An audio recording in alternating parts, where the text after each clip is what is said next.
Kita mulai. Assalamualaikum warahmatullahi wabarakatuh. Waalaikumsalam warahmatullahi wabarakatuh. Bismillahirrahmanirrahim. Alhamdulillahirabbil alamin. Wa bihi nasta'inu ala umurid dunya waddin. Wassalatu wassalamu ala asyrafil anbiya'i wal mursalin. Sayyidina wa habibina wa syafi'ina wa qurrati a'yunina wa maulana Muhammadin wa ala alihi wa ashabihi wa dzurriyyatihi ajma'in, amma ba'd. Asyhadu an la ilaha illallah wa asyhadu anna Muhammadar Rasulullah wa ufawwidu amri ilallah, innallaha basirum bil ibad. Hasbiyallahu la ilaha illa huwa alaihi tawakkaltu wa huwa rabbul arsyil azim. Qala Allah ta'ala fi kitabihil karim hikayatan an nabiyillahi Musa alaihi salam. Rabbi syrah li sadri wa yassir li amri wahlul 'uqdatam min lisani yafqahu qawli. Para asatidzah, para ibu-ibu sekalian, hafidhani wa hafidhakunallah, bil khusus sahibatul bait Ibu Alina dan Ibu Surya, yang semoga beliau berdua beserta keluarga besarnya dan kita semua semoga selalu dalam naungan rahmat, barokah, perlindungan serta bimbingan Allah Subhanahu wa taala. Amin Allahumma amin insyaallah. Dan tentu saya doakan semoga kemuliaan ibu-ibu sekalian selalu dijaga dan tingkatkan terus oleh Allah Subhanahu wa taala sebagai seorang muslimah, sebagai seorang istri, sebagai seorang ibu, dunia hingga surga. Amin Allahumma amin insyaallah. Allahumma inna nas'aluka ilman nafi'a wa rizqan tayyiba wa amalan mutaqabbala wa fatahallahu lana futuhal arifin. Allahumma inna na'udzubika min ilmin la yanfa' wa amalin la yurfa' wa qalbin la yakhsha' wa du'a la yusma'. Allahumma ati anfusana taqwaha wa zakkiha anta khairu man zakkaha anta waliyuha wa maulaha. Amin Allahumma amin insyaallah. Sekarang halaman 470. Nggih, monggo silakan yang mau baca. Yaum Akim, yaitu hari yang mandul. Menurut bahasa, Akim berarti orang yang tidak beranak alias mandul. Maksudnya anak adalah hasil dari pertemuan antara suami istri yang diperoleh dan selanjutnya menjadi pengikut setia ayah bundanya pada hari-hari yang tetap berlangsung silih berganti. Tiada hentinya sampai kapanpun jua. Maka menjadi pengikut setia suatu agama yang dilakukan selama hari-hari tersebut dianggap menjadi anak dari hasil kelahiran. Tapi semua itu tidak terjadi di hari kiamat dan tidak lagi bisa dilakukan. Oleh karena itu hari itu disebut hari yang mandul. Karena pada hari kiamat yang tersisa hanya orang-orang kafir ya, makanya sudah tidak ada lagi agama. Nah, yang tersisa itu hanya orang-orang jahat saja pada hari kiamat itu. Orang kafir dan jahat pada hari kiamat. Orang beriman sudah tidak ada lagi. Sehingga ya dikatakan yaumun aqim itu. Di samping kalau mau diterjemah secara bahasa, pada hari kiamat itu enggak ada lagi orang yang punya anak juga sih. Karena kalau masih ada anak kecil berarti kan masih ada yang dirahmati, sehingga enggak mungkin kiamat ditegakkan.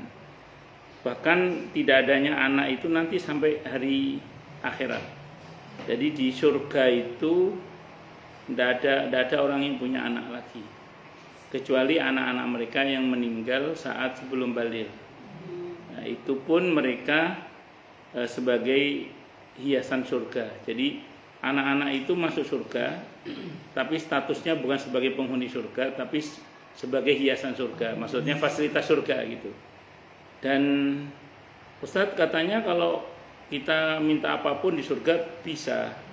Berarti kalau kita minta punya anak bisa dong. Kata Imam Al-Qurtubi bisa, kata Imam Al-Qurtubi. Tapi karena takdir Allah nggak ada anak di sana itu, maksudnya nggak ada orang yang melahirkan maksudnya gitu ya. Maka pada saat di kiamat nanti ahli surga oleh Allah dibuat tidak kepikiran punya anak. Gitu.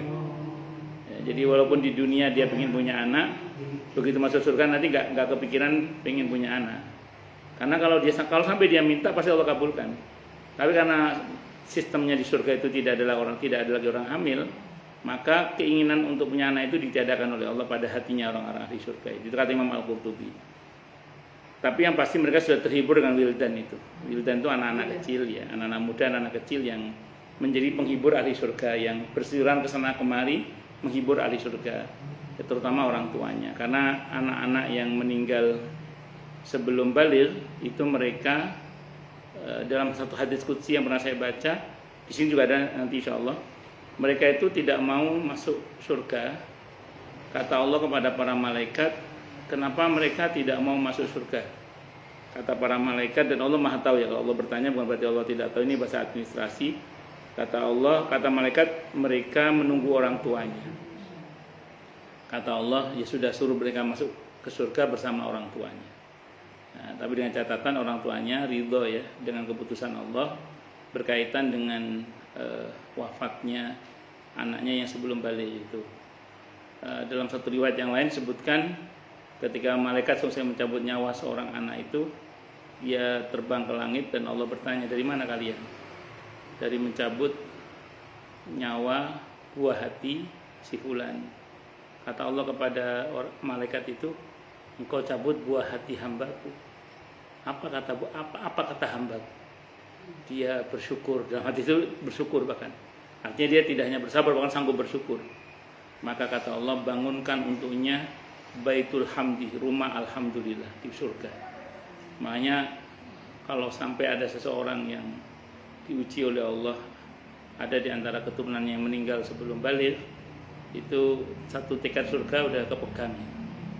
Itu seperti itu. Tapi bukan berarti terus kita berharap anak cucu kita mati muda. Tetap doa kita adalah semoga anak cucu kita diberi panjang umur yang mubarakah, sehat walafiat dalam ketaatan kepada Allah dan Rasulnya Muhammad SAW. Karena bagaimanapun juga punya anak-anak yang solih-solihah hingga besarnya itu juga tidak kalah bermanfaatnya. Jadi masing-masing dalil itu ada tempatnya sendiri-sendiri. Tapi kan fakta sebagian kaum muslimin ada yang diuji oleh Allah dengan kematian anaknya sebelum balighnya misalnya. Maka dihibur dengan hadis tadi itu. Walaupun saya ulang, kita doakan semoga anak cucu kita dan kita juga Allah memberi panjang umur yang mubarakah, siha wal afiat dalam ketaatan kepada Allah dan Rasulnya Muhammad sallallahu alaihi wasallam. Amin Allahumma amin insyaallah. Nggih, monggo lanjut. Yang akhir, yaitu hari yang sulit. Ini tentu khusus bagi orang-orang kafir. Al-Usr adalah lawan dari Al-Yusr, mudah. Maksudnya hari kiamat itu hari yang sulit bagi orang-orang kafir, karena mereka benar-benar putus asa dan tidak punya harapan apa-apa lagi. Sehingga manakala orang-orang mukmin dikeluarkan dari neraka, mereka meminta dikeluarkan juga. Tapi dikatakan kepada mereka sebagaimana tersebut dalam firman Allah Ta'ala, tinggallah kamu dengan hina di dalamnya, dan janganlah kamu berbicara denganku lagi. Al-Mu'minun 108. Sejak itulah tegas-tegas orang kafir dilarang bicara, seperti yang akan dijelaskan lebih lanjut nanti dalam bab neraka insyaallah ta'ala. Adapun bagi orang-orang mukmin, ikatan mereka terlepas satu demi satu, yakni mengalami kemudahan demi kemudahan.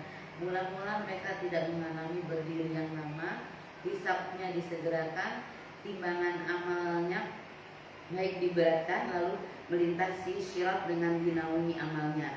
Sedang bagi orang-orang kafir, suatu ikatan pun tidak ada yang lepas, malah meningkat kepada yang lebih sulit, hingga akhirnya masuk ke dalam neraka jahanam, negeri tempat tinggal yang kekal.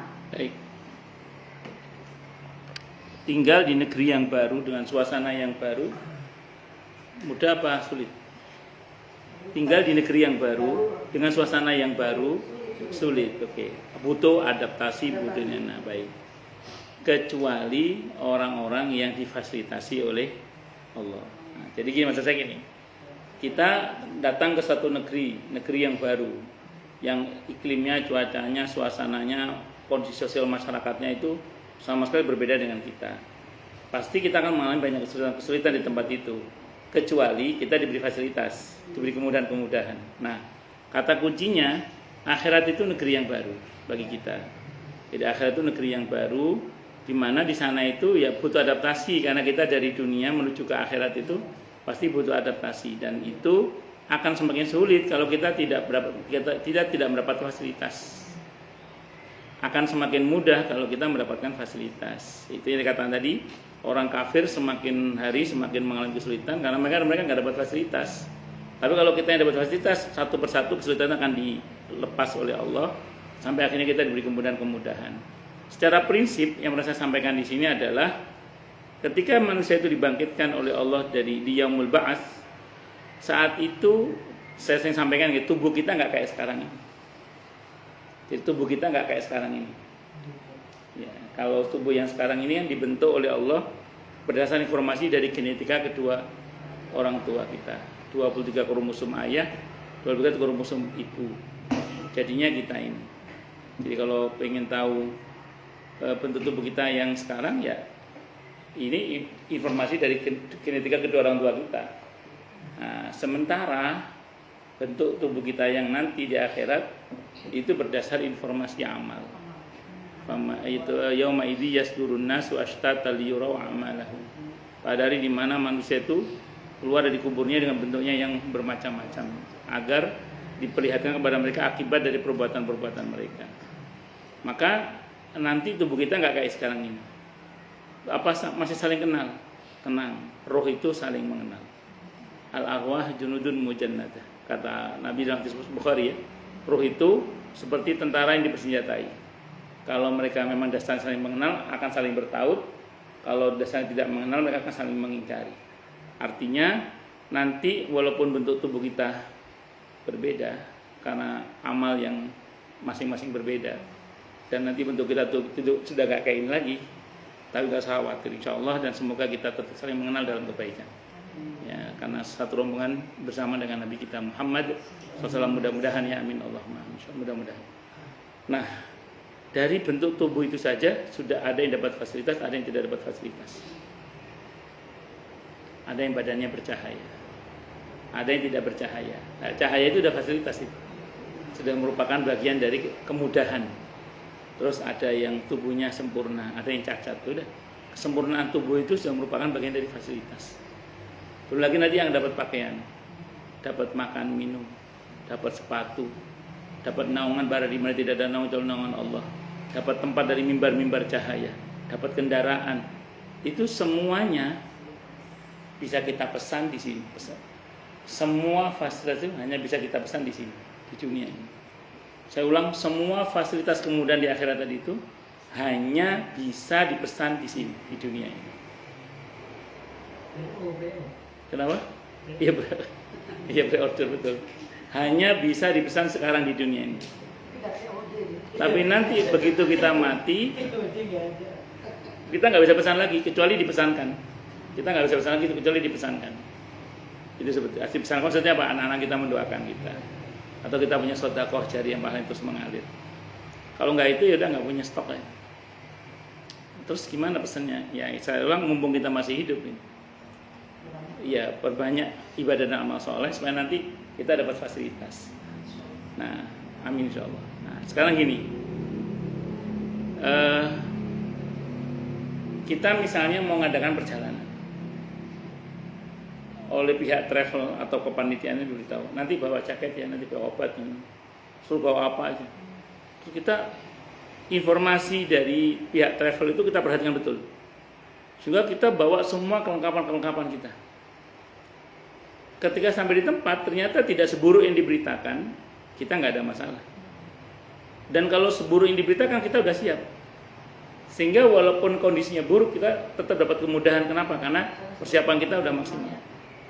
Beda dengan orang yang meremehkan, gampang nanti sana aja beli, terus gampang nanti sana aja beli. Kan gitu, bisa ada yang meremehkan tuh. Begitu sampai di sana, oke. Kalau keadaannya tidak seburuk yang diberitakan, tidak masalah. Kalau seburuk yang diberitakan, pasti kelimpungan. Mana ada toko, kalau tokonya buka, oke, tokonya buka, ya kalau barangnya ada. Bisa dipahami ya? Makanya singkat cerita, kita tidak boleh meremehkan persiapan itu. Itu satu dulu. Kelengkapan surat lagi. Semakin lengkap surat-surat kita, semakin kita aman, tenang. Orang kalau kelengkapan suratnya nggak lengkap, pasti deg-degan. Tapi bukan zaman sekarang, zaman dulu ketika masih jadul ya. Saya ada jamaah orang Villa Taman Kartini itu. Saat-saat ada orang mau umroh atau mau haji, saya lupa itu beliau. Kalau nggak haji umroh saya lupa itu. Itu nggak jadi berangkat. Ditawarkanlah paspornya ke orang Saman karena wajahnya mirip. Saman mau nggak gantiin saya umroh? Ya beli berapalah gitu. Akhirnya dia mau tuh. Saya lupa kalau nggak haji umroh saya lupa. Akhirnya dia berangkat dengan paspor orang-orang lain dia. Tapi zaman jadul ya, zaman pakai 3 jari gitu yang apa? Yang enggak enggak kayak sekarang ketahuan, kalau sekarang kan ketahuan. Dia masih belum teknologi, belum masih teknologi. Cuman bedanya dia sama temennya apa? Ada tai lalatnya. Jadi dia kemana-mana bawa spidol. Iya, ini zaman ketika teknologi belum maju ya. Kalau sekarang ketahuan dari iris mata aja udah ketahuan. Akhirnya setiap kali ada pemeriksaan fisik, dia selalu pasang dulu. Iya, tapi spot jantung itu. Iya. Jadi di setiap kali ada pemeriksaan itu mesti dia deg-degan itu spot jantung. Ya alhamdulillah sampai pulang dia selamat. Nah, kalau enggak kan digelangsing itu. Digelangsing itu atau di penjara di Saudi kan pelanggaran keimigrasian itu kan. Iya, singkat kata singkat cerita, alhamdulillah sampai pulang dia, tapi dia cerita, ya Allah Ustaz, spot jantung. Jangan diulang-ulangi lagi deh katanya.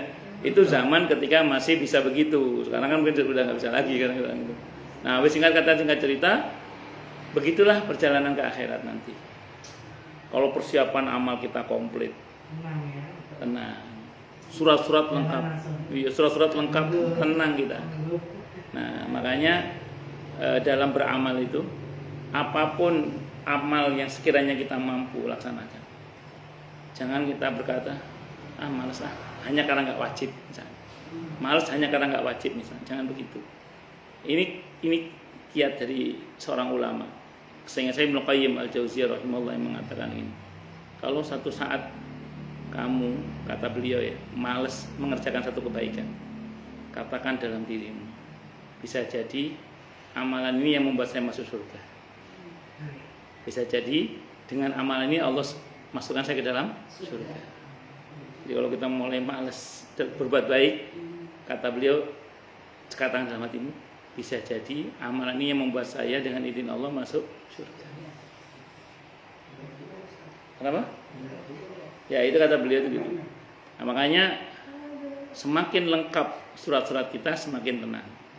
Semakin komplit perbekalan kita semakin tenang. Itu rumus. Nah, ke akhirat itu kira-kira juga begitu gitu. Semakin kita sholatnya beres, puasanya beres, sedekahnya beres, zakatnya beres, hajinya beres, semuanya beres, dengan sesama beres, dengan Allah beres, dengan sesama beres, wis. Insyaallah lah aman, insyaallah. Nggak gitu? Waduh Ustaz, gimana kan nggak ada orang yang sempurna, pasti ada kurang-kurangnya, betul. Tidak salah memang. Namanya orang pasti ada kurang-kurangnya. Bersyukurlah pada Allah ada istighfar. Bersyukurlah pada Allah ada taubat. Bersyukurlah pada Allah ada doa Rabbighfirli warhamni wajburni. Wajburni itu artinya ya Allah tutupilah kekurangan-kekuranganku.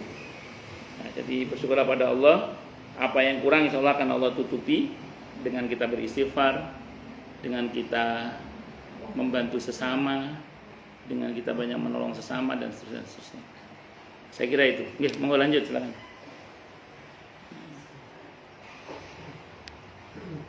Yaum Masyhur, yaitu hari yang disaksikan disebut demikian karena hari itu disaksikan oleh seluruh makhluk. Ada juga yang mengatakan karena pada hari itu para saksi menyadari kesaksian seperti yang akan diterangkan nanti. Baik. Saya pernah sampaikan di sini ada saksi hidup, ada saksi mati. Saya ulang ya, ada saksi hidup, ada saksi mati. Kapan itu? Nanti di yaumil hisab terutama. Di yaumil hisab. Saksi hidup yang pertama itu Allah sendiri. Wa kafa billahi syahida. Cukup Allah sebagai saksi. Artinya dengan kesaksian Allah kita udah nggak bisa kemana-mana itu. Satu. Yang kedua raqib atid, juru catat. Itu tidak menyisakan satu pun yang paling kecil dari perbuatan kita kecuali tercatat dengan baik. Ucapan maupun perbuatan kita tercatat dengan sangat baik di Lauhul Mahfuz. Di catatan malaikat Raqib Atid. Yang ketiga, para nabi dan rasul itu jadi saksi nanti. Karena setiap perbuatan kita dilaporkan kepada nabi kita, yaitu nabi kita Muhammad SAW. Termasuk kita ngaji ini dilaporkan.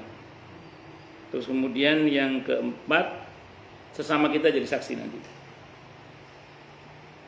Termasuk saya jadi saksi Bu Arina ngaji, Bu Dwini Alwati ngaji, Bu Surya ngaji, Bu Foni ngaji, Bu Joko ngaji, Bu Mustaria ngaji. Nah, jadi jarang saya kelas hafal namanya, jarang. Kan jarang saya hafal semua. Kecuali Bu Joko nama aslinya itu apa sih? Bu Utari. Bu Utari. Utari. Artinya apa ini, Bu? Artinya semua kita itu nanti menjadi saksi. Kalau untuk kebaikan aman. Cuman yang gak enak kalau untuk kita ini, kalau jadi saksi keburukan.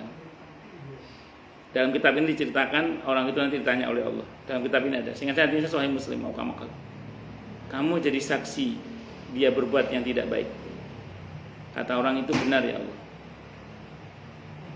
Pertanyaan kedua yang gak enak ini. Apakah kamu udah berusaha untuk mencegahnya? Apakah kamu udah berusaha untuk merubahnya? Di kitab ini ada dua orang. Ada dua model jawaban. Yang pertama mengatakan, halah cuek ya Allah. Peduli amat. Surga urusan dia, neraka urusan dia.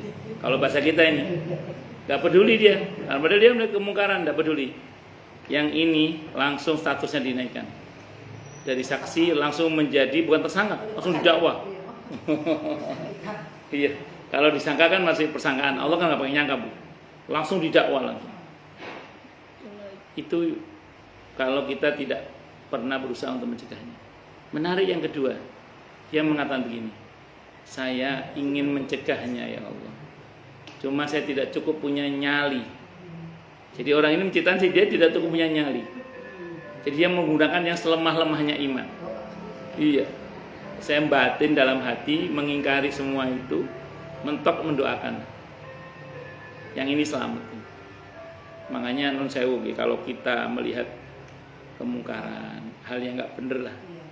Baik itu dalam skala yang besar maupun dalam skala yang kecil yang kita ketahui ya, itu dalam hati tidak boleh cuek kita harus ingkar dengan kemungkaran yang kita lihat itu.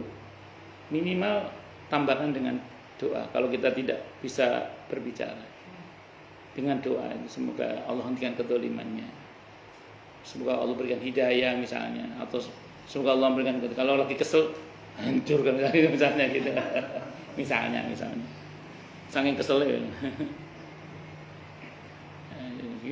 Gimana nggak kesel tiba-tiba katanya semua tanah milik negara. Iya. Oh surah apa?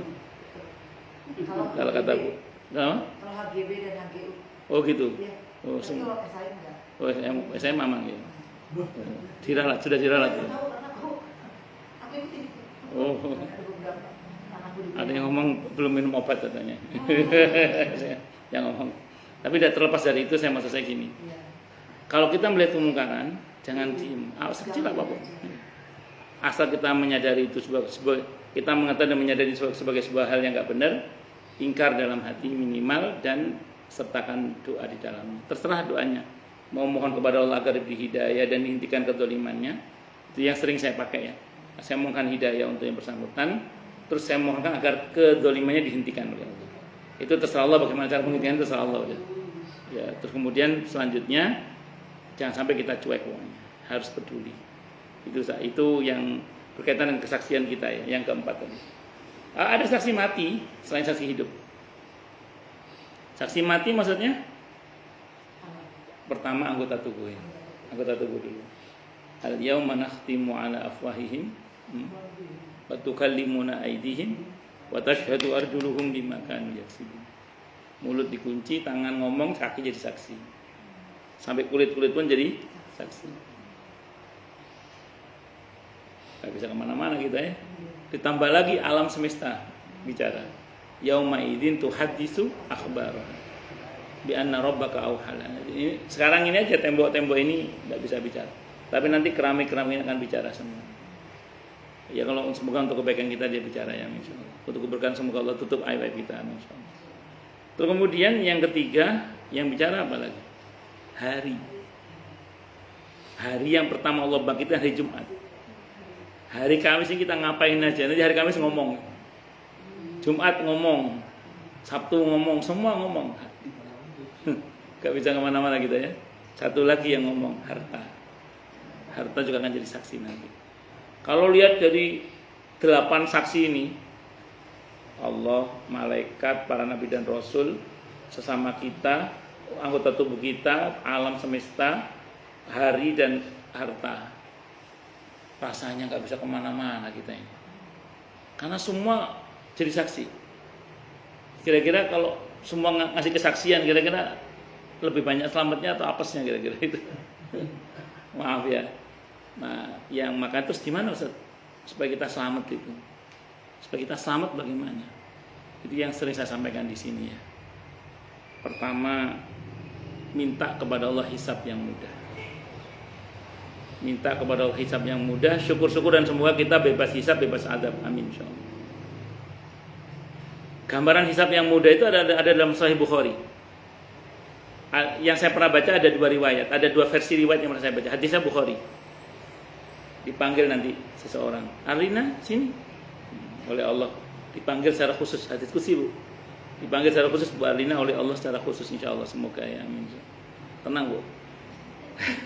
Dan saat itu Allah buat tabir sehingga tidak ada yang tahu kecuali Allah dan Bu Arina saja. Tidak ada yang tahu kecuali Allah dan Bu Arina saja. Setiap kali pintu pagar dibuka kayaknya ada orang yang selalu permisi itu. Nah, jadi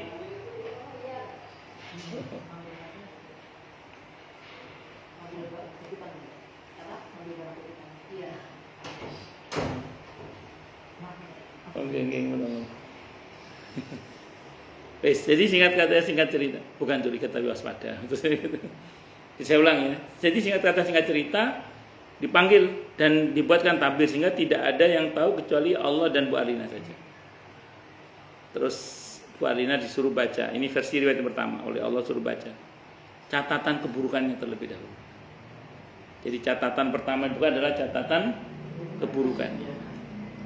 Ketika Bu Arina membaca catatan keburukan itu, dalam hati beliau berkata dalam hadis itu, aduh, celaka kalau gini celaka saya kalau gini itu, saking tegangnya itu. Tiba-tiba di bagian akhir catatan itu ada kata-kata begini, Lin, kira-kira gitu. Semua catatan dosa tersebut di atas sudah aku maafkan, sudah aku hapus. Kira-kira Bu Arina sewenang apa enggak? Sewenang. Maka Bu Arina keluar dengan membaca catatan kebaikan saja. Sampai teman-teman yang ngomong, Lin, kamu ngapain aja kok tidak punya keburukan sama sekali? Kata Bu Arina mati, wakil. Itu ditutup aibnya oleh Allah. Semoga kita termasuk yang begitu ya, amin insyaallah, yang dimaafkan oleh Allah. Ya, yang kedua dipanggil juga itu. Dwi, panggil Dwi. Ibu manggilnya apa sih? Dwi apa? Iya. Dwi sini. Dan tidak ada, dan Allah buatkan tabir sehingga tidak ada yang tahu kecuali Allah dan Putri saja. Tidak ada yang tahu. Kalau yang ini Allah tanya, sama keburukan juga. Kata Allah dalam hadis kursi itu, kata Nabi dalam hadis kursi itu, Allah bertanya, "Piye Dwi, ngaku ora iki?" Ayo ngaku ora gitu. Wah, yang nanya Allah gimana enggak ngaku? Yang nanya Allah. Enggak ya Allah, enggak ya Allah. Ditanya itu semua oleh Allah itu. Sampai kemudian tadi sama keadaannya kemeringat tadi itu, sampai mengatakan, aduh, celaka rasanya. Saking tegangnya karena ditanya oleh Allah tentang keburukan. Mau malu, bukan cuma malu, mau malu. Aduh, celaka rasanya itu. Sampai catatan terakhir kata Allah, lihat, kata Allah. Putri, wah, sawan, dah keluar. Maka Putri keluar hanya membawa catatan kebaikan saja. Sampai teman-teman berkata, Dwi, kamu berbuat apa? kok hanya punya kebaikan saja, tidak punya keburukan sama sekali. Batinnya ibu, kayak keburukan aku tidak tahu aja kamu ini. Karena ditutup aibnya oleh Allah Subhanahu wa taala, tidak dipermalukan oleh Allah. Itu yang Ibnu Qayyim Al-Jauziyah rahimahullah mengatakan, ya Allah, itu kurang lebih doanya gini, ya Allah, tolong jangan permalukan hamba. Baik di dunia ini terutama di akhir nanti, bukan karena hamba tapi karena Engkau ya Allah. Bukan karena hamba tapi karena Engkau ya Allah. Nah, itu tadi, jadi lebih kepada supaya kita itu ditutup aib-aib kita itu. Pertama, minta hisab yang mudah. Yang kedua, perbanyak tobat, minta ampun kepada Allah. Orang kalau tobat, kalau ada dalam kitab Al-Arba'in An-Nawawiyah, Allah bilang, yang lalu darimu aku tidak peduli. Yang lalu dari kita Allah nggak peduli sudah, kalau kita tobat. Itu yang pertama. Atau di surah Al-Furqan ayat 70 itu, illa man taba wa amana wa amila amalan sholihan fa ulaika yubaddilullahu sayyi'atihim hasanat. Kecuali orang yang mau bertobat, beriman dan beramal soleh, mereka itulah yang akan diganti oleh Allah keburukannya dengan kebaikan-kebaikan. Sehingga apa yang terjadi? Yang terjadi semua keburukan ditutup, diganti dengan ampunan-ampunan. Itu yang kedua. Yang ketiga, jamu tobat, perbanyak memaafkan sesama. Kalau kita memaafkan, kita akan diampuni oleh Allah. Surah An-Nur ayat 22. Sanggup memaafkan itu syar'i buat ini. Tapi tidak sanggup melupakan itu soal memori. Tenang saja. Iya. Karena pertanyaan Bu Arina ini mirip pertanyaan jamaah saya, Bu. Ketika itu dia SMS saya, zamannya masih zaman SMS, Bu. Pak Ustadz, saya mau ketemu dengan seseorang yang kalau saya lihat dia, saya tidak bisa melupakan perbuatan dia kepada saya, kepada keluarga saya. Tapi saya sudah maafkan dia, Ustaz. Tapi saya tidak bisa melupakan. Maka saya jawab, sanggup memaafkan itu syar'i. Tidak sanggup melupakan itu soal memori. Saya bilang gitu. Boleh begitu? Boleh. Ada dalilnya? Ada. Ketika Wahsy masuk Islam. Iya. Kata Nabi, Wahsy, tolong jangan sering-sering di depan saya.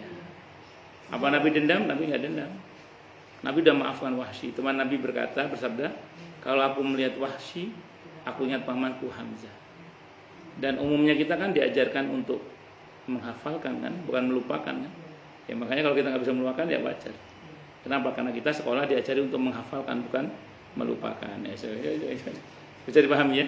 Nah, terus kemudian yang banyak-banyak memaafkan, yang ketiga. Kalau ada ini surah An-Nur ayat 22. Kemudian yang keempat, banyak mempermudah urusan sesama. Agar urusan kita dipermudah oleh Allah. Yang terakhir oleh Allah Subhanahu wa taala, dunia akhir. Ini amalan-amalan yang kalau ini 5 ini kita lakukan insya Allah dengan baik dan benar ya insya Allah. Kalaupun Allah hisab kita, semoga Allah hisab dengan mudah. Tapi tetap harapan kita semoga kita ini bebas hisab, bebas adab. Amin Allahumma amin insyaallah, mudah-mudahan. Nggih, monggo lanjut silakan.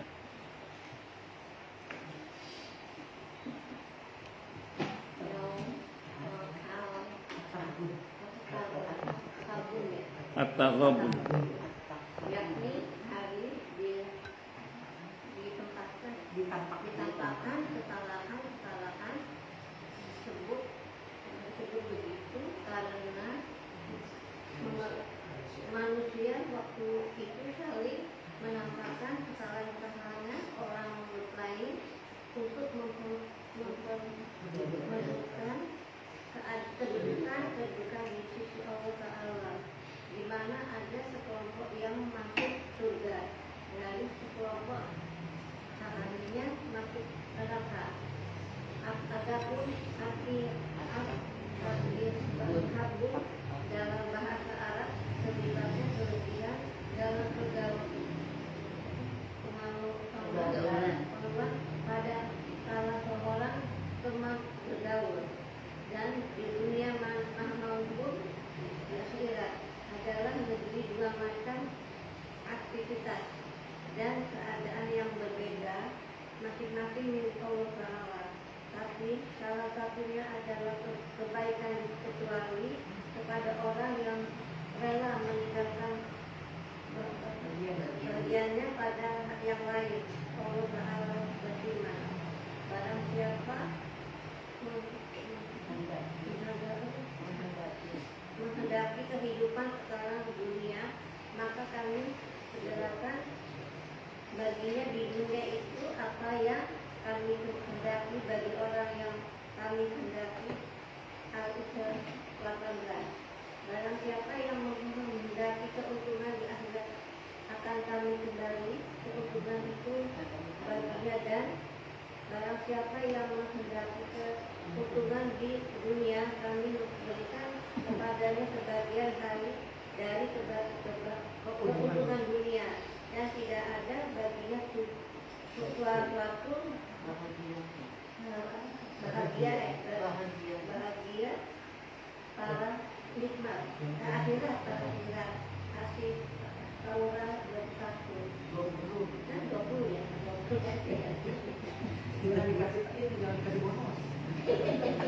Dengannya barang siapa menghendaki akhirat, maka usahakanlah usahakan dan diterima, dan bagiannya di akhirat pun diberikan sepenuhnya. Sudah baik. Taghobun, semua ditampakkan. Kalau sekarang kan nggak kelihatan ya, kita sholat pahalanya nggak kelihatan. Kita puasa nggak kelihatan pahalanya. Kita sedekah nggak langsung kelihatan pahalanya. Pastinya mana balasan dari Allah nggak kelihatan. Bahwa ada kebaikan-kebaikan yang bisa kita rasakan ya, tapi bentuknya bagaimana nggak bisa kita lihat, nggak bisa kita rasakan sekarang. Sebagiannya mungkin terasa pada rasa dalam kehidupan, tapi konkret bentuk pahalanya nggak bisa kita rasakan. Nanti akan terlihat pertama saat kiamat sughra, ketika nyawa di sini itu ditampakkan surga tempat tinggal kita, semoga ya insyaallah semua surga kita lihat, yang kita lihat, amin insyaallah. Disitulah orang mulai menyesal itu. Wah, tahu itu saya lebih baik lagi. Karena dia ngeliat surga itu, tapi dia senang sih masuk surga itu. Nah, nanti begitu setelah kematian sudah mulai kelihatan semuanya sudah. Oh, ternyata ini amal-amal soleh saya itu dibentukkan dalam bentuk wujud-wujud yang bisa kita lihat dan bisa kita nikmati. Nanti cashnya di surga itu insyaallah. Semoga kita termasuknya di situ ya, amin insyaallah. Sama orang kafir juga sama. Dia berbuat jahat, sekarang belum tampak balasannya yang konkret dalam bentuk dosa yang bentuknya bagaimana. Tapi nanti begitu nyawa di sini dia melihat tempat tinggalnya neraka, alhamdulillah bisa didalik. Nanti di barzah aneka kesulitan dia mulai dapatkan, cashnya nanti di neraka, naudzubillah min dzalik.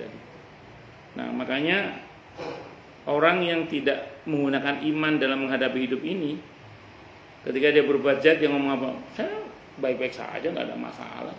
Iya, begitu kan? Iya. Kenapa? Karena dia nggak pakai iman. Tapi orang yang pakai iman, dia tahu bahwa semua yang dia katakan, semua yang dia perbuat itu ada konsekuensinya, baik di dunia yang pasti di akhirat nanti. Makanya orang yang menjalani hidup dengan iman itu pasti berhati-hati, entah dengan ucapannya atau dengan perbuatannya, karena dia tahu bahwa apa yang dia katakan, apa yang dia buat itu nanti akan diwujudkan balasannya secara nyata setelah kematiannya atau setelah nanti di hari akhirat. Itu yang konkretnya. Di dunia sudah mulai ada balasan sih, cuman kan belum cash gitu aja. Jadi baru sebagian saja, DP-nya baru dicicil, baru DP-nya aja. Itu seperti itu. Makanya saya ulang sekali lagi, aneka hal yang bisa kita lakukan dalam bentuk kebaikan, lakukanlah. Walaupun belum tampak sekarang kebaikan itu hasilnya, tapi percayalah nanti semua itu akan ada bentuknya yang bisa kita nikmati, tidak hanya di dunia tapi juga di akhirat terutama. Nah, di dunia ini DP aja, cashnya nanti di surga insya Allah. Itu satu. Nah, di samping memang nanti di akhirat itu kan hari dimana aslinya orang itu tampak semua memang. Yang baik tampak dengan kebaikannya, dengan aroma wangi dari amal-amalnya itu. Dan sebaliknya mereka yang jahat pun akan tampil dengan kebusukan amalnya itu, dengan bentuknya yang sesuai dengan amalnya. Sehingga kalau bahasa kita, orang yang kelakuannya kayak babi, wajahnya kan kayak babi. Orang yang kelakuannya kayak tikus, wajahnya kayak tikus. Orang yang kelakuannya kayak ini, yang mirip binatang atau mirip makhluk-makhluk yang seperti itulah dulu dia di dunia itu. Dan kalau di dunia kita sekarang ini ada keadaan-keadaan tertentu di mana kadang watak asli orang itu keluar. Di antaranya saat diuji dengan harta, dengan jabatan, dengan kekuasaan. Setelah kadang watak asli manusia itu kadang keluar. Bersyukurlah pada Allah bagi yang tidak terlena oleh semua itu, yang tidak tertipu oleh semua itu. Sehingga dalam kondisi apapun, semoga kita termasuk yang selalu berbuat baik karena Allah. Mudah-mudahan ya, amin.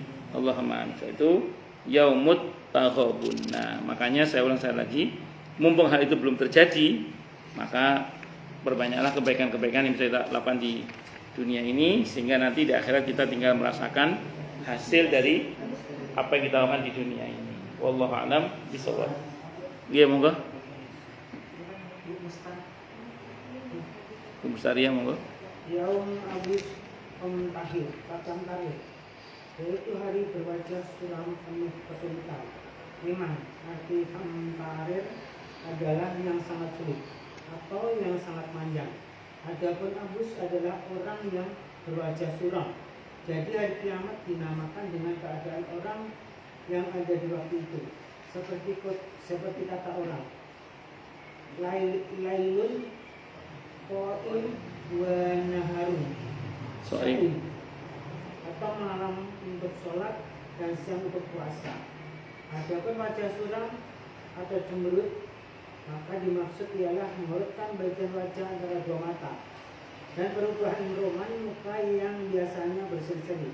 Jika dikatakan yaum tahid atau hari seri-seri atau cerah, yakni jika matahari bersinar terang dan hangat, sebaliknya jika matahari gelap tertutup awan, maka dikatakan yaumun abus atau hari suram. Pertama-tama manusia cemberut dan bermuka suram adalah ketika keluar dari kubur dan ketika melihat amal dalam rupa yang buruk, seperti keterangan terdahulu.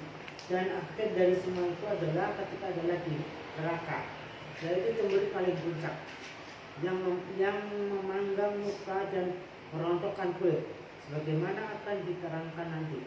Dan di samping cemberut juga disertai terbelalaknya mata, yakni terpusatnya penglihatan pada suatu objek, dan diam begitu lama dikarenakan kengerian yang dialaminya, yang tidak mau berpindah darinya kepada orang lain. Demikianlah sebagaimana difirmankan Allah Ta'ala, sampai hari di mana mata atau mereka terbelalak. Baik. Ya, karena dunia baru, pasti semua orang akan mengernyitkan dahinya begini. Jadi kiamat itu, setelah kiamat itu kan dunia baru. Pada saat dunia baru itu, orang pasti mikir mengambus itu gini. Tapi ada yang setelah begitu sehingga mereka ceria, ada yang begini semakin menderita, itu ada. Contoh gini, ini contoh aja contoh. Ada orang kampung baru umroh, berangkat umroh dari Halim misalnya gitu ya. Dia naik pesawat, karena perjalanan panjang 10 jam, tidur. Begitu bangun, Pak udah sampai Pak. Begitu turun kaget dia. Loh, kok orang pakainya pada putih-putih semua? Pasti orang gini. Ternyata udah sampai di Jeddah atau di Madinah. Kok hidungnya mancung-mancung semua gitu. Dia mengerjain itu. Pasti karena dia baru tahu kan, baru perjalanan umroh pertama kali. Begitu sampai di Madinah atau di Jeddah, orang pakainya kok pada pakai gamis-gamis. Kok pada mancung-mancung hidungnya. Terus kaget lagi ketika dia mau beli pakai rupiah nggak laku, misalnya gitu. Jadi singkat cerita, orang ini jadi orang ini mesti gini kan, loh kok berbeda semua itu. Nah, ada yang mengernyitkan dahi pada awalnya dan berkelanjutan muram wajahnya karena memang dia tidak mendapat fasilitas. Tapi ada yang kemudian di tengah-tengah begini tahu-tahu disambut oleh amalnya tadi dengan fasilitas yang membahagiakan, sehingga dia berwajah ceria.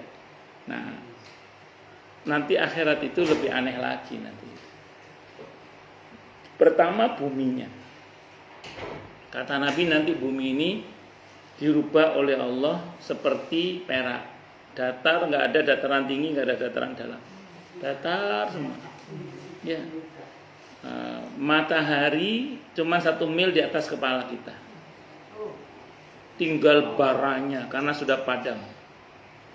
Bus panas, mau panas ngendeng-ngendeng.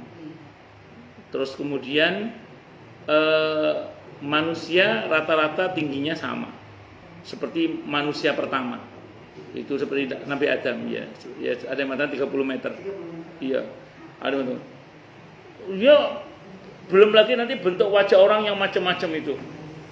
Jadi orang itu bangkit itu gini, merasa asing, aneh itu, makanya abus semua pasti akan begini itu. Cuman ada yang begini terus, itu namanya wujuhu yauma idzin na'imah. Ada yang gini,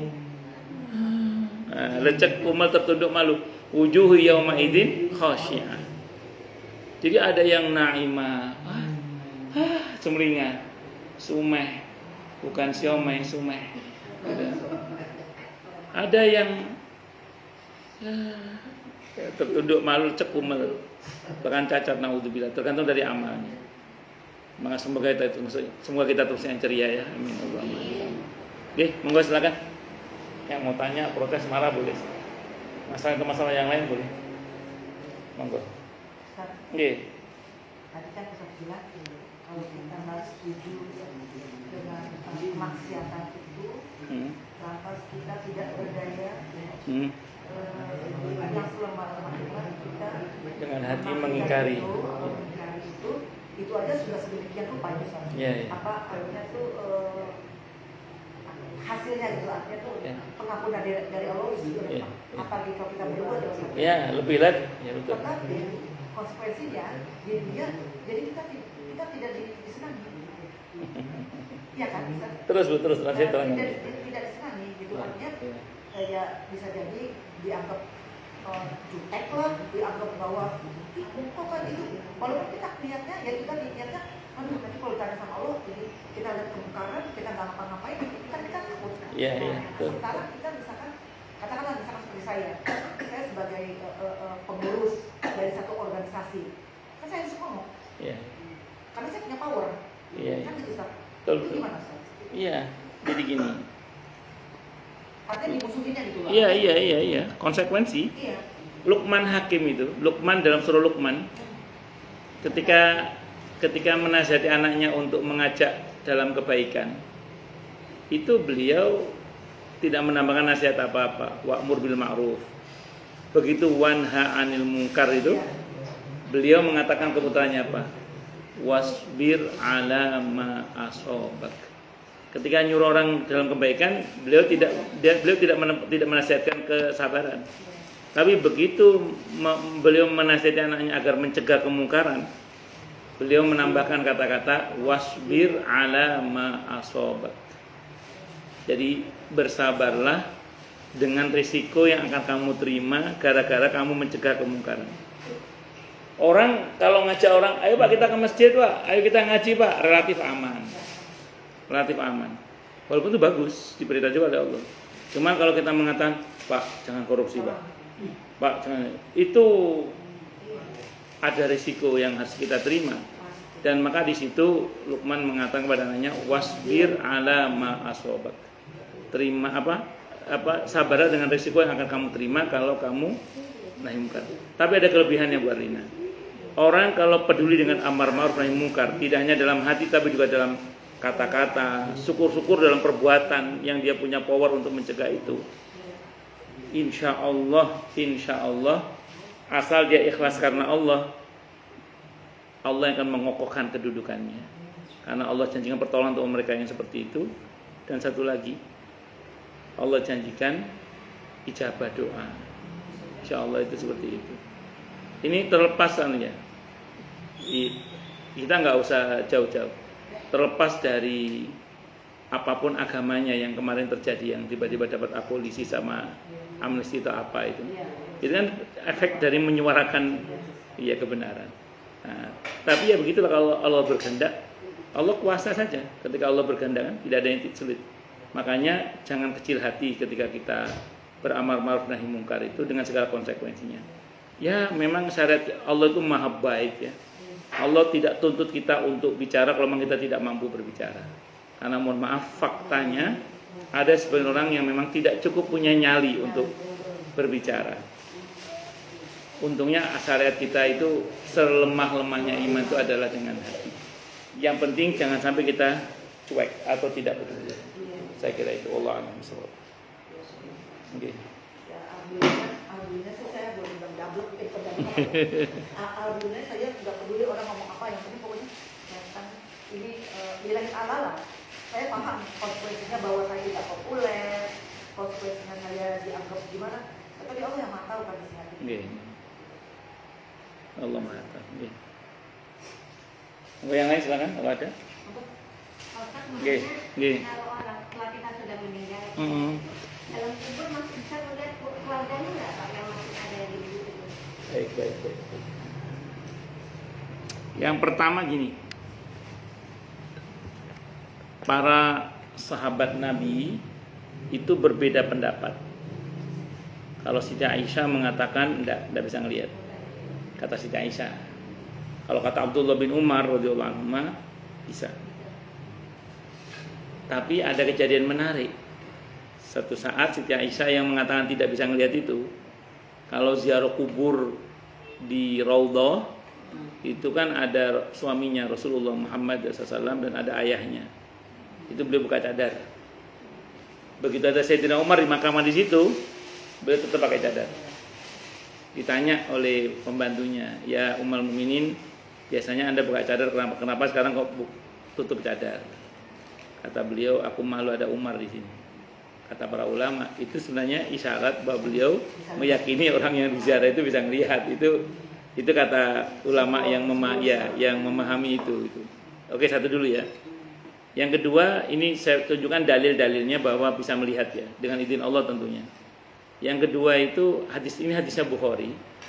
Ketika Nabi ke Badar, saat itu ada satu lubang di mana orang-orang kafir ditaruh di situ semua, termasuk Abu Jahal. Di kuburan satu lubang karena nggak keterbatasan tenaga saat itu ya, dan biaya juga. Nabi teriak di lubang yang dikubur situ orang-orang kafir. Bagaimana? Apakah kalian mendapati apa yang Allah janjikan pada kalian? Sayyidina Umar, bapaknya Abdullah bin Umar radhiyallahu anhu itu nanya, ya Rasulullah, emang mereka bisa mendengar? Apa kata Nabi? Bahkan pendengaran dan penglihatan mereka, padahal itu orang kafir itu lebih tajam daripada penglihatan dan pendengaran kalian. Hanya saja karena dia orang kafir ya, mereka tidak bisa menjawab kalian. Dan lagi pula kita nggak mau dengar jawabannya juga kan. Kalau dia jawab kita pasti pergi. Nah, dan itu hadisnya Bukhari. Itu dipakai dalil oleh para ulama bahwa ya mereka bisa mendengar dan bisa menyaksikan dengan izin Allah. Kalau di kitab ini, terutama kalau kita ziarah kubur beliau di hari Jumat, sehari sebelumnya dan sehari sesudahnya. Kalau di kitab ini, jadi kalau kita ziarah di hari Jumat, sehari sebelumnya dan sehari sesudahnya, di hari-hari itu, terkhusus hari itu maksud saya, itu kata kitab ini, ahli kubur itu mengetahui betul siapa yang datang menziarah. Nah, itu kalau di kitab ini ada hari-hari khusus lah itu, terutama. Makanya kalau kita ziarah kubur hari Jumat bagus, sehari sebelumnya Kamis bagus, Sabtu setelahnya bagus. Itu hari-hari di mana mereka bisa menyaksikan dengan sangat jelas siapa yang datang. Jadi Pak Haji Jumahir kalau Bu Arlina datang, oh anakku Arlina ya itu. Sabtu boleh. Jumat sehari sebelumnya itu di kitab ini.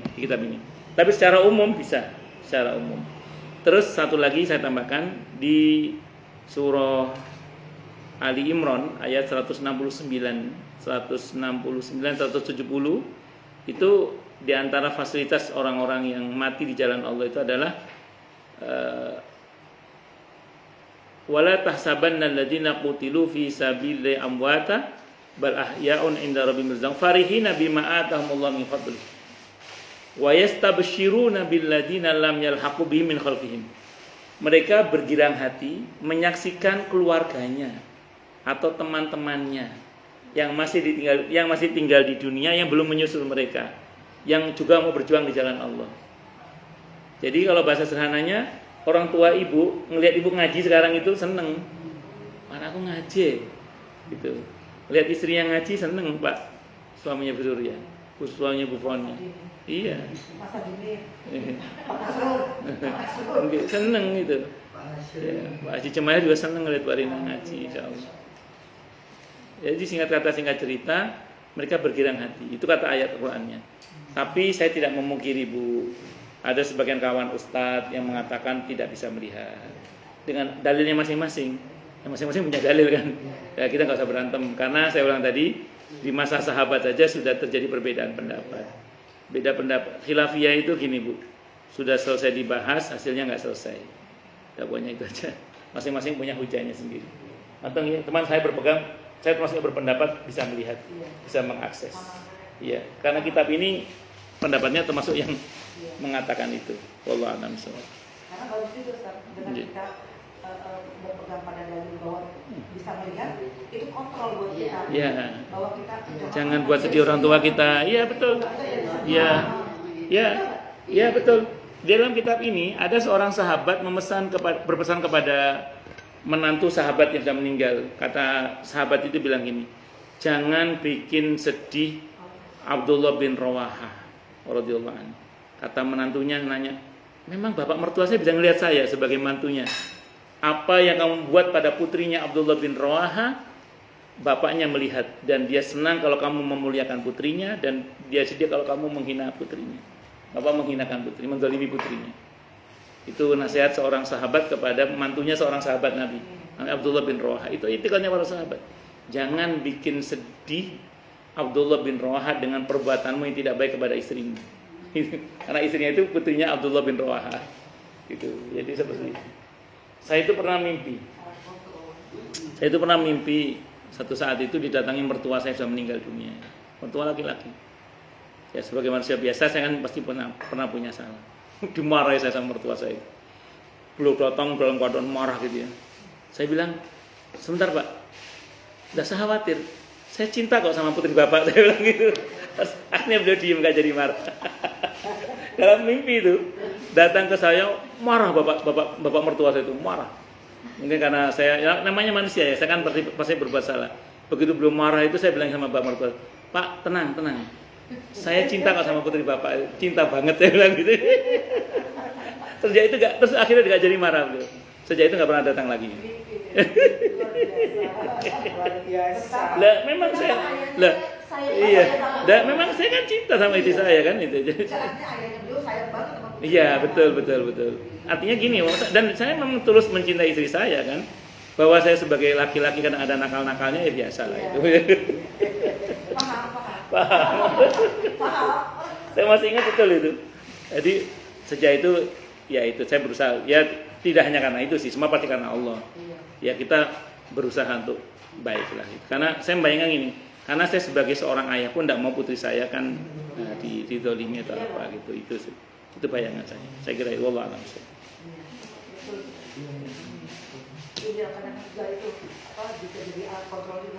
Nggih. Kalau saya pernah ngalami itu dimarahi sama mertua laki-laki saya. Kalau kita di situ juga kan nggak enak ya Mbak ya. Nanti kalau anak kita kan punya anak, kita punya ponakan, kita punya saudara kan gitu kan. Kalau anak kita sudah di sini rasanya gimana kan betul. Iya. Kita jadi oh iya jangan. Iya. Soal kontrol sebenarnya. Iya. Termasuk ini jilbab juga alat kontrol. Betul. Jangan kayak gini kasihan agama tuh nanti. Iya, betul. Kalau aku ya, kalau saya Betul. Memang betul, tidak salah. Jadi gini, saya ketika menggunakan pakaian-pakaian yang mencerminkan bahwa ini seorang muslim, itu saya lebih berhati-hati dalam bersikap. Ya tadi pertimbangannya jangan sampai gara-gara apa yang saya lakukan, nama agama saya, komunitas kaum muslim pada umumnya, atau label ustadz pada umumnya itu tercoreng gara-gara perbuatan saya. Itu seperti itu. Allah a'lam bishawab. Betul. Jadi kan berapa step ke depan, terserah mau dibangun. Pikirannya jadi maju banget. Ya terserah itu mah bonus deh. Iya. Karena kan kita kan memang menjaga marwah. Iya, betul. Gitu. Betul tidak salah itu. Mudah-mudahan istiqomah. Amin. Jadinya Nggih, nggih, nggih. Ada lagi atau cukup? Mbak, ayo siapa yang mau nanya? Mau digotong? Cukup dulu ya. Mau itu? Nggih. Gambarnya itu yang warna haus. Apa? Oh iya. Oh, nanti aja. Ya. Iya. Kita tutup dengan hamdalah. Alhamdulillahirabbil alamin. Semoga kajian kita bisa bermanfaat, mubarakah di dini wa dunia wal akhirah untuk kita, keluarga kita dan seluruh umat Islam semuanya, dan mudah-mudahan kita semua dijadikan oleh Allah sebagai orang-orang yang sukses dunia akhirat, selamat dunia akhirat, bahagia dunia akhirat, dan dipermudah urusan kita oleh Allah fi dini wa dunia wal akhirah. Semoga Allah limpahkan hidayah selalu untuk kita, semoga Allah tingkatkan selalu hidayah untuk kita, dan semoga Allah berikan hidayah untuk siapapun yang melihat kita. Subhanakallahumma bihamdika wasyhadu an la ilaha illa anta astaghfiruka wa atubu ilaik. Sallallahu alaihi Muhammad wa ala alihi wasallam. Saya mohon maaf. Wassalamualaikum warahmatullahi wabarakatuh.